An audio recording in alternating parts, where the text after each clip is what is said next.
What if you have already lived this life before? Right now, you are reading this sentence for what feels like the first time. But what if it isn't? What if every decision you have ever made, every person you have ever loved, every moment of joy and every moment of devastation you have ever experienced has already happened? Not once, not twice, but an infinite number of times. Exactly as it is happening right now, in the same order, with the same outcomes, forever. This is not a spiritual belief. This is not a religious claim. This is a scientific hypothesis that some of the most serious physicists and philosophers who have ever lived have been unable to dismiss. And once you understand it fully, you will never think about your life the same way again. Let's start with the universe. In 2003, cosmologist Max Tegmark at MIT published a paper in Scientific American that quietly shook the foundations of modern physics. Tegmark argued that if the universe is infinite in size, which current cosmological models strongly suggest it is, then something deeply strange must be true. Space stretching infinitely in all directions means there are only a finite number of ways matter can arrange itself. Atoms, particles, the building blocks of everything that exists. They can only be combined in so many ways. And in an infinite universe, every possible combination must eventually repeat. Not probably repeat, must repeat.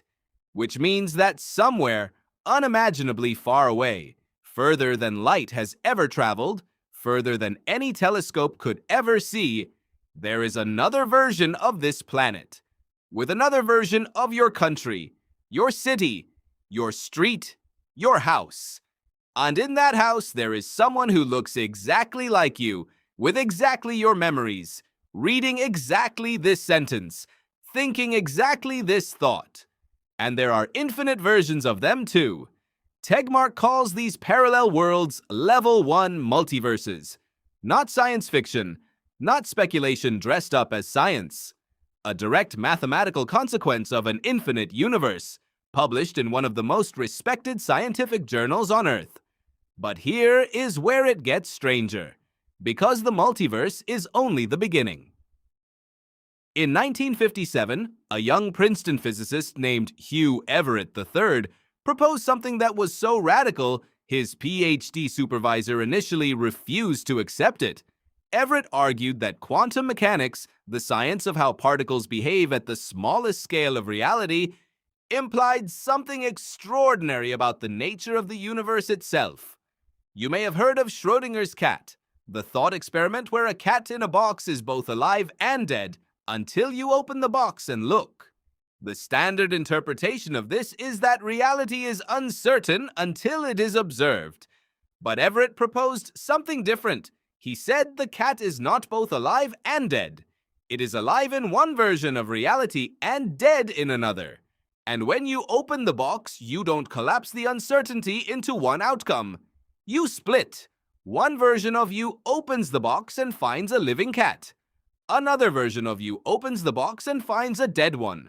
Both are equally real. Both continue existing.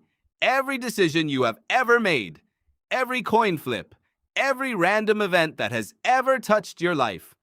According to Everett's many worlds interpretation, every single one of them spawned a new branch of reality, a new universe, a new version of you living out the alternative. There is a version of you right now who made different choices, who took the other path, who stayed, who left, who said yes when you said no, who built the life you thought about and didn't pursue. And here is the question that follows from all of this. If every possible version of your life is playing out simultaneously across infinite parallel realities, is the version you are living now random, or is it inevitable? Friedrich Nietzsche didn't have a physics lab, but in 1882 he wrote something that anticipated what physicists would spend the next century trying to prove or disprove. He called it eternal recurrence. The idea that time is not a straight line moving forward from the past to the future. Time is a loop, and everything that has ever happened will happen again, exactly as it happened, infinitely. Nietzsche didn't present this as a comforting spiritual idea. He presented it as the heaviest thought a human being could carry. He asked, if you knew that you would have to live your life again, every moment of it, the joy and the suffering, the triumph and the humiliation, exactly as it occurred, would you live differently? Would you choose differently? Or would the weight of that knowledge crush you? He called the person who could answer yes, who could say, yes, I would live it again, every moment of it, exactly as it was, the Übermensch, the person who has made peace with existence so completely that they would choose it forever. Most people, Nietzsche believed, could not say yes. Most people, if they were honest, would want to change something, would want to erase something, would not choose this life again if given the choice. And that, he said, was the real measure of a human life.